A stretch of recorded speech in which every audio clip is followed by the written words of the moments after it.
Chapter 26. 3 more for cake.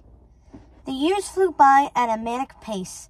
It seemed like only yesterday that Lady Gothel had brought the baby Rapunzel home, but before they knew it, Mrs. Tittlebottom and Mrs. Pickle were preparing for Rapunzel's 8th birthday celebration.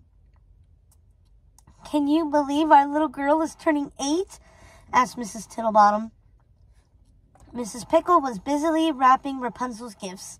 "Yes, our flower has blossomed so quickly. I can hardly believe it," she said, not realizing Gothel had just walked into the kitchen. "She is my flower, Mrs. P. Mine, and don't you forget it." Mrs. Pickle flinched, refusing to make eye contact with Gothel. "Yes, my lady," she said, keeping her eyes on her wrapping. "And where is my little flower?" asked Gothel. She looked no older than when she and Mrs. Tittlebottom had first met. "She's in the wildflower field," said Mrs. Tittlebottom, as she was decorating Rapunzel's birthday cake. "I've asked her to stay out of the kitchen while we make ready for her party." "Well, you might want to add another layer to that cake, Mrs. T.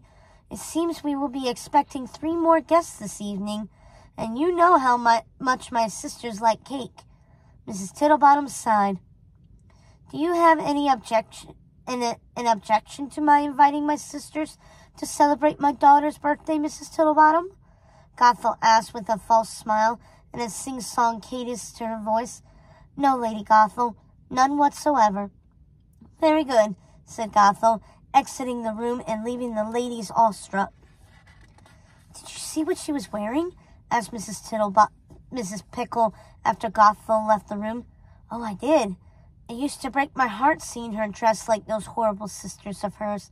Now it just angers me. How dare she invite them here after everything they've done to her? Here, to this house with that young girl here. She is no kind of mother." "Shh!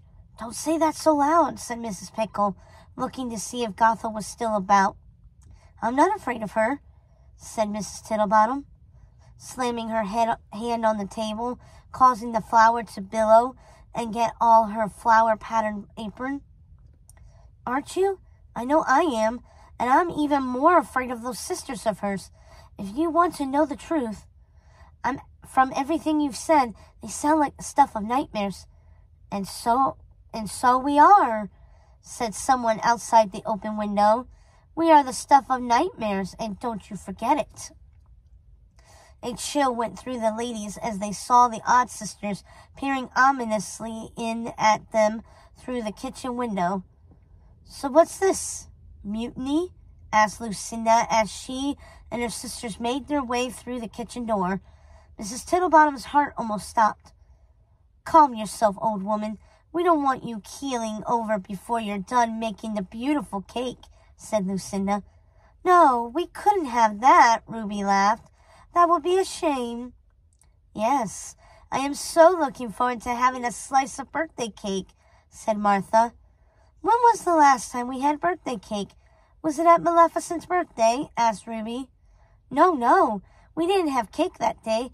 It was all ruined, all destroyed. The stars were right. There was no cake. No cake for Maleficent. No cake for any of us," said Martha, stamping her feet like a child having a tantrum. The sisters were more frightening than Mrs. Pickle had imagined.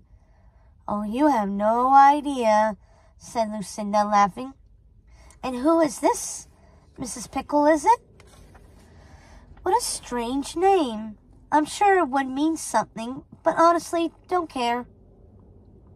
The sisters laughed and laughed, horrifying Mrs. Pickle and Mrs. Tittlebottom.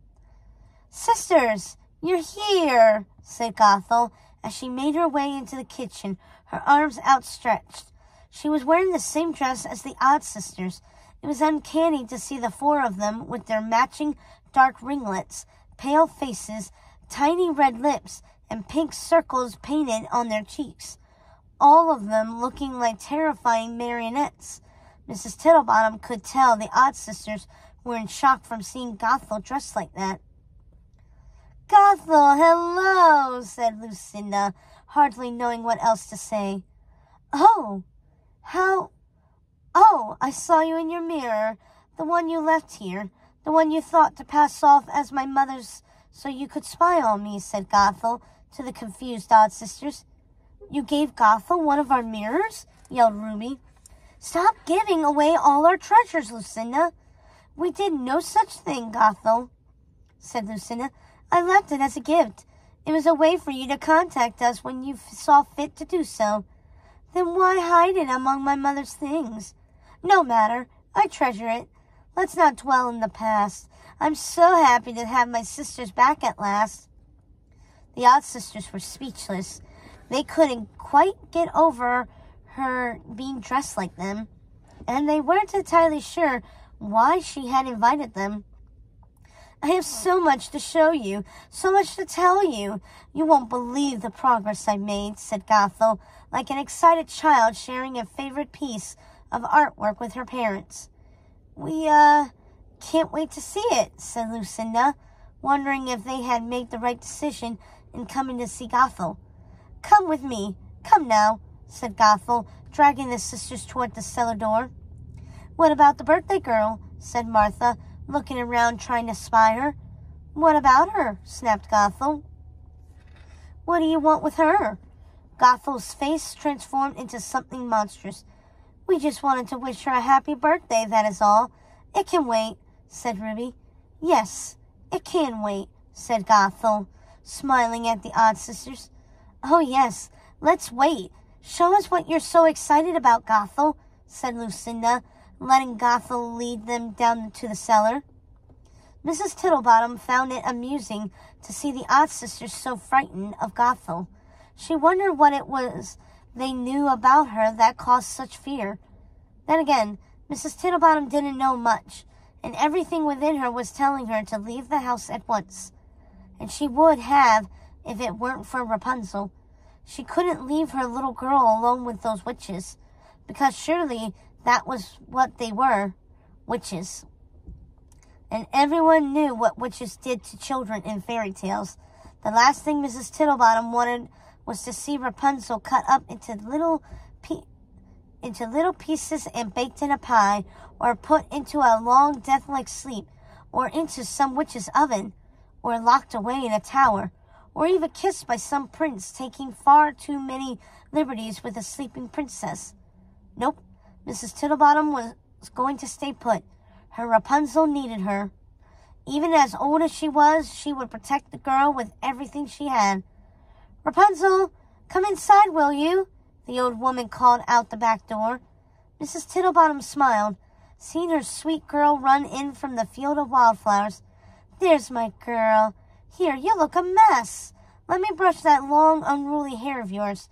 I wish your mother would let me cut it for you. Never mind, you are going to look lovely for your birthday.